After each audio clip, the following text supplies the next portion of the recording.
የበጎ ፈቃድ አገልግሎት የህሊና እርካታን የሚሰጥ በመሆኑ ማህበረሰቡ በዘርፉ እንዲሳተፍ በሰሜን ጎንደር ዞን የሚገኙ በጎ ፈቃደኛ ወጣቶች ጠየቁም።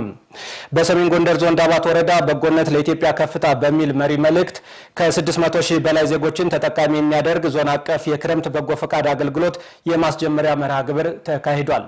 በሰሜን ጎንደር ዞን ዳባት ወረዳ በጎነት ለኢትዮጵያ ከፍታ በሚል መሪ መልእክት ከ600 ሺህ በላይ ዜጎችን ተጠቃሚ የሚያደርግ ዞን አቀፍ የክረምት በጎ ፈቃድ አገልግሎት የማስጀመሪያ መርሃ ግብር ተካሂዷል። በመርሃ ግብሩ የአቅመ ደካሞች ቤት መስራት፣ የጽዳት ዘመቻና የአይነት ድጋፍ ተግባራት ተከናውነዋል። የክረምት በጎ ፈቃድ አገልግሎቱ የልማት የድጋፍና የማጠናከሪያ ትምህርት ስራዎች እንደሚከናወኑ የሰሜን ጎንደር ዞን ሴቶች ወጣቶችና ማህበራዊ ጉዳይ መምሪያ ኃላፊ ወይዘሮ ባንቻ አምላክ መልካሙ ተናግረዋል። ወይዘሮ ባንቻ አምላክ መልካሙ ባላለው የሰሜን ጎንደር ዞን ሴቶች ወጣቶች ማህበራዊ ጉዳይ መምሪያ ኃላፊ ነኝ። ያው በዚህ አመት የ2018 ዓመተ ምህረት በጎነት ለኢትዮጵያ በሚል መሪ ቃል የበጎ ፈቃድ እቅድ አቅደን እንደ ስትሪንግ ኮሚቴ እንደ ቴክኒክ ኮሚቴ ጋር አድርገናል።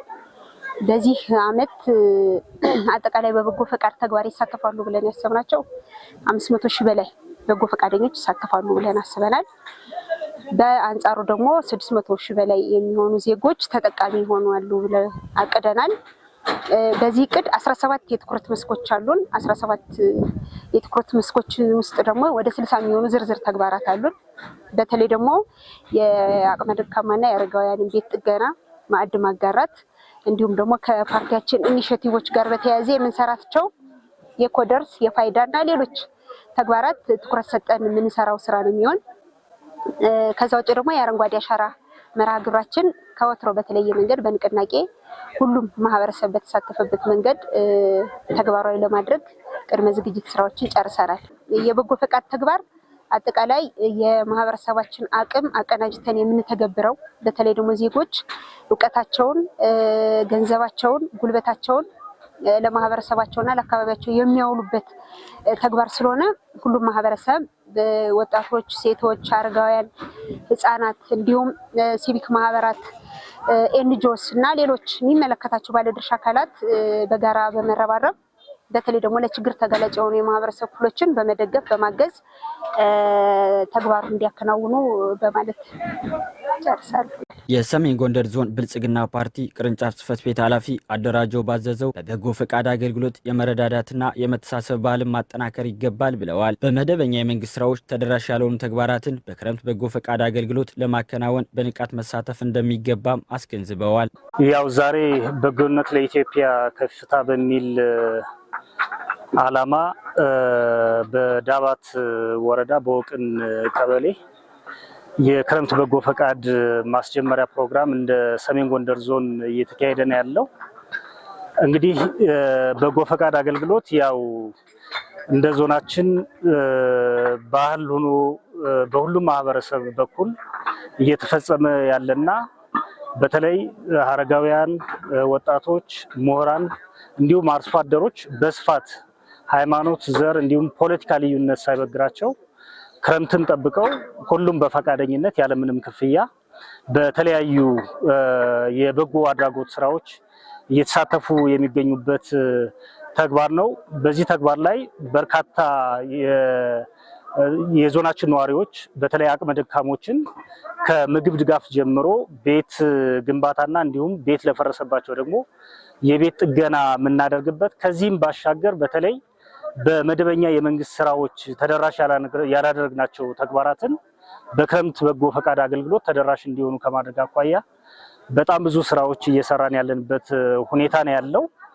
በዘንድሮ ዓመትም ቅድም እንደገለጽኩት በጎነት ለኢትዮጵያ ከፍታ በሚል ኦልሞስት ከ250 ሺህ በላይ ማህበረሰቦችን በማንቀሳቀስ ተጎጂ ለሆኑ ማህበረሰቦች በቤት ግንባታም፣ በእርሻ አገልግሎትም፣ በጤና አገልግሎትም በተለያዩ አክቲቪቲዎች ያው ማህበረሰቦችን በበጎ ፈቃድ ወጣቱን በማስተባበር እንዲረዱ የምናደርግበት ፕሮግራም ነው።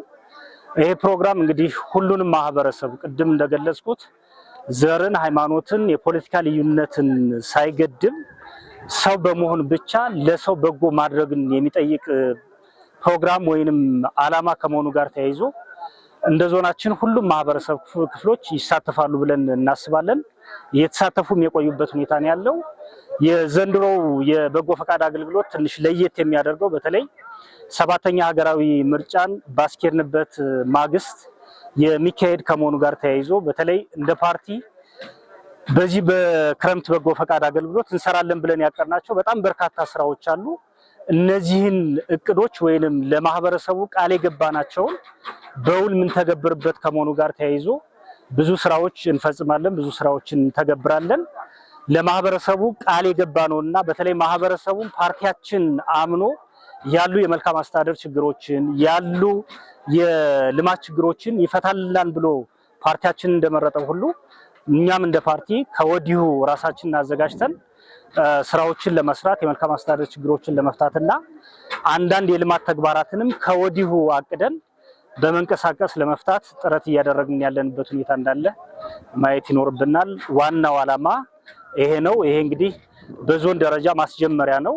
ነገ ከነገ በኋላ በሁሉም ወረዳዎች ተቀጣጥሎ ተግባሩ የሚቀጥልና በጣም በርካታ ማህበረሰቦችን ተጠቃሚ የምናደርግበት እንደሆነ እንዲታወቅና በዚህ ደረጃ ማህበረሰቡ በንቃት እንዲሳተፍ ሰውን ለመርዳት ሰው መሆን በቂ ነው የሚል ዓላማና ሞቶ ያለን ከመሆኑ ጋር ተያይዞ ሁሉም ማህበረሰብ በዚህ በጎ ፈቃድ አገልግሎት እንዲሳተፍ ጥሪ ለማስተላለፍ እወዳለሁ። አመሰግናለሁ።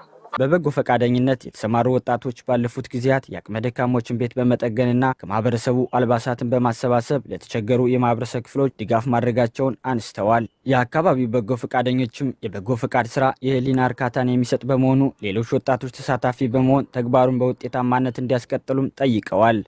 ሀብታሙ ፍቃዴ ይባላል። የወቅን ከተማ ነዋሪ ሲሆን ቀጠና 02 ነው የምኖር። የመጣው ያው የበጎ ፈቃድ አገልግሎት ልሰጥ ነው። የበጎ ፈቃድ አገልግሎት መስጠት ለህሊና ትልቅ እርካታ አለው። ትልቅ የሚባል ራሱን የቻለ እርካታ አለውና እኔ አንዱ የበጎ አድርጎት ልሰራ ስመጣ የህሊና እርካታ እንዳለው አምኜ ስለመጣው በምታዩት መልኩ ይሄ የደሃ ቤት ነው። እንግዲህ በቀበሌያችን አለ ከሚባሉ ደሃት ውስጥ ተመርጦ የሚሰራ ነው። ለዚህ መስራቴ ደግሞ ኩራት እንጂ ሌላ ነገር እንደማይሰማኝ አምናለሁ። ሌሎች ወጣቶች ደግሞ እንደዚህ በበጎ አድርጎት ስራ እኔ ታይም ታረቀኛ ነው ይባላል። በዳዋት ወረዳ በወቅን 01 ቀበሌ ቀጠና 1 ነው ነዋሪነቴ። ቤቱ ፈራርሶ መቼ ዛሬ ነው የሚወድቅብኝ ነገ ነው የሚወድቅብኝ እያልኩ በጣም አስብ ነበር። በበጎ አድራጎት የመጀመሪያው ይሄን እንደምታዩት ይሄ ቤት ያሁን ነው። ከዚህ በፊት ግን ድሃዎችን ከማህበረሰብ ወደ ማህበረሰብ በሚል መርህ ራሳችን ወጣቶች ሰንቀን ጴጥሮሳውያን የሚባል ማህበር መስርተን በዛ ማህበር የበጎ አድራጎት ስራ ስንሰራ ከማህበረሰቡ አልባሳት በመወጣጣት እህሎችን በማወጣጣት መልሰን ለተቸገሩ ማህበረሰብ እርዳታ እናደርጋለን። እንዲሁ ከተማን የማጽዳት ስራ፣ ቦዮችን ማጽዳት ስራ፣ የደሃ ቤቶችን መንግስት በሚያደርገው ድጎማ እኛ ጉልበታችን ሉዝ እናደርጋለን ማለት ነው። በጉልበታችን እናግዛለን። የተለያዩ የበረከት ስራዎችንም እንሰራለን ማለት ነው። ስሜ ምስጋናው ቢል ይባላል። ከጴጥሮሳውያን ማህበር ነው። ይህ ጴጥሮሳውያን ማህበር ተመሰረተው በቤተክርስቲያን የቤተክርስቲያን መብት አስጠባቂ በሚለው ነው። የበጎ ፈቃድ ስራ እኛ ስንሰራ ለምሳሌ ባለፈው አመት ነዲያኖችን ወይም ደግሞ እንደዚህ ቱቦዎችን ቤት በመስራት ከመንግስት ጋር አብረን ሰርተናል። ያ ማለት ጥሪ ተደርጎልን ለጴጥሮሳውያን ማህበር ያው የበጎ ስራ አንዱ ዓላማው የበጎ ስራ መስራት ስለሆነ እህል በመሰብሰብ ቡዮችን በማጽዳት እንዲሁም ደግሞ እድሳት ቤቶችን በማደስ አብሮ ከመንግስት ጋር ተሰልፏል። ይሄ የኛ ማህበር ይሄን ብቻ አይደለም፣ ሌላ በርካታ ስራዎችን በጣም ብዙ ስራዎችን ሰርቷል። ለምሳሌ በጥምቀት በሚከበርበት ሰዓት በደንብ አድርጎ ከተማችን ውብና ድማቅ አድርጎ ይሄ ማህበር አክብሯል። ሲቀጥል አሁንም እንደዚህ የሚሰሩትን ቤቶችንም እንደገና እየሰበሰበ ከነጋዴዎች ባለፈው አመት እየሰበሰበ ከነጋዴዎች ሰብስቦ ለነዲያንና ለአቅመ ደካሞች እንዲሁም ለዓይነ ስውሮች ሰጥቷል። ስለዚህ አሁንም መልካም ስራ መስራት ለራስ ነውና ሁላችንም መልካም ስራ ብንሰራ መልካም ነው ባይ። በበጎ ፈቃድ ስራ ድጋፍ የተደረገላቸው የዳባት ወረዳ ነዋሪዎች ለተደረገላቸው ድጋፍም ምስጋና አቅርበው የነበረባቸውን ችግር እንደሚቀርፍላቸው ተናግረዋል። ታረቀኛ ነው ይባላል። በዳባት ወረዳ በወቅን 01 ቀበሌ ቀጠና 1 ነው ነዋሪነቴ እና አሁንም ቢሆን በጣም ደሃ ነኝ። ከማንኛውም የባስኩ ደሃ ነኝ። አንደኛ ጤና የለኝ፣ ሁለተኛ በሰው ሀገር ነው የምንከራተት የነበረ ጭራሽ ማለት ነው። በመከላከያ ሰራዊት የ5ኛ ክፍለ ጦር ዳቦ ጋጋሪ ሁኜ ለ25 ዓመት ሳገለግል ቆይቼ ከዛ በሰሜኑ ዕዝ በተደረገው ድርጊት ወያኔ ጭፍጨፋ ሳይካሄድ ምንም ነገር ሳሊዝ ራሴን ህይወቴን አሽሉኬ ልብስ እንኳን ቅያል ልብስ ሳሊዝ ወደ ሀገር የገባው ከዛ በኋላ በመጣ ደግሞ ይሄ የእናቴ አባቴ ቤት ነው፣ ሟቾች ናቸው። ቤቱን ተረክቤ ይህን ቤት እንደምታዩት በሁለት ባላ የተደገፈ ነው፣ በዚህና በዚህ ማለት ነው። ስለዚህ ቤቱ ፈራርሶ መቼ ዛሬ ነው የሚወድቅብኝ ነገ ነው የሚወድቅብኝ እያልኩ በጣም አስብ ነበር። በጣም ለመተኛትም ራሱ ጓጉቼ አሁን ወጀብ በሚወጅበት ጊዜ ቤቱ ይፈርሳል እያልኩ በጣም ጓጓ ነበር። አሁን ግን መንግስት ደርሶ መንግስት እያዳነኝ ነው ያለ፣ ካፈር ከመጫን እያወጣኝ ነው ያለ፣ እያገዘ እየደገፈ በበጎ አድራጎት ቆርቆሮ ተረክቤያለሁ፣ ሚስማር ተረክቤያለሁ። በሰራተኛ ጉልበትም ቢሆን እኛ የምንችለውን ያክል ቀበሌው እዚህ ያሉ ሌላ የመንግስት ኃላፊዎች እነሱም ቢሆኑ ቦታውን ለክተው ያለ ምንም ወጭ እየሰጡኝ ነው ያለ። አሁን ቤቱም እየተከናወነ ነው ያለው። እኔ በጣም አርጄ ህገ መንግስቱን በጣም አርጄ ነው ማመሰግን፣ ከማን በላይ ከምንም በላይ መግለጽ እስከሚያቅተኝ ድረስ ማለት ነው። ይህ መንግስት የተባረከ የተቀደሰ መንግስት ነው። በቃ የተራቆቱትን የሚያበላ የሚያጠጣ፣ የፈረሰን ቤት የሚያድስ፣ የኔ ብቻ ሳይሆን የሌሎች አሉ እንደኔ ደካማዎች እና እኔ መቀየር የማልችል ድሃ እየተንከባከበን ያለ በጣም መንግስትን አመሰግናለሁ። የአካባቢው ሰውም አሁን 6 ወር 7 ወር ታሜ ተኝቼ ነበረ። ትዳር ያለ መኖሬ በሳንጀራ እየጠየቀ ሃይላንድ ብታይ ጁስ ምናምን የሚመጣው ሃይላንዱ ሰብስቤያለሁ ለታምር ብዬ የሰውን ስም ሁሉም ይዤዋለሁ 5 10 እያሉ በሰጡኝ ብርም ደባርቅ ታክሜበታለሁ። እና አሁን ራሴን ቀና ሳረግል የወረዳው የቀበሌው አስተዳደር ትብብር በማድረግ ይሄን ነገር እያደረገልኝ ነው ያለ። በጣም አመሰግናለሁ። በጣም አርጄ ነው ማመሰግን። አሁንም ቢሆን መንግስት እየተከታተለ የሚደረገውን ድጋፍ ከኔ ከጎኔ መለየት የለበትም። መንግስት አሁን ቤቱ ከተጀመረ በኋላ ለመስራት አቅም እስከሌለኝ ድረስ ጭቃ ምርጌታ አለ፣ የውሃ ልክ አለ፣ ይሄ አቅም የለኝም። እኔ አቅም እስከሌለኝ መንግስት እየደገፈ ይህን ነገር በደንብ አድርጎ አስተካክሎ እንዲሰጠኝ ለመንግስት እጄን ዘርግቻለሁ። በቀጣይ በዞኑ ባሉ ወረዶችና ከተማ አስተዳደሮች ተግባሩ ተጠናክሮ እንደሚቀጥልና በርካታ የማህበረሰብ ክፍሎችን ተጠቃሚ ለማድረግ በትኩረት እንደሚሰራም ተገልጿል።